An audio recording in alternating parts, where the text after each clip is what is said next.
inkuru ya Yesu, inkuru iriho itangaje kuri bamwe, nuko Yesu akiriho, nuko Yesu agikora.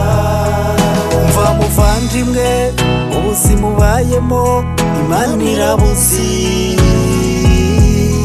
wikwiganyira uwakuremye ari hafi yawe, yagira inkuru igutera ubwoba kuko uwakuremye ari hafi yawe.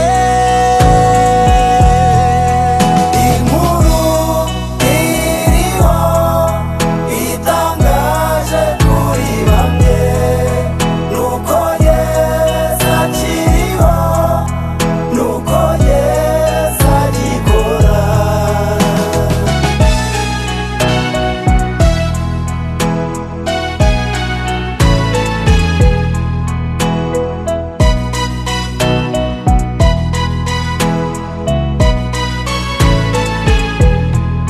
Iki gihe turimo abantu benshi babuze ibyiringiro, hindukira urebe inyuma, igihe ubayeho ikihe kiguzi watanze, Imana ikwishyuje watangiye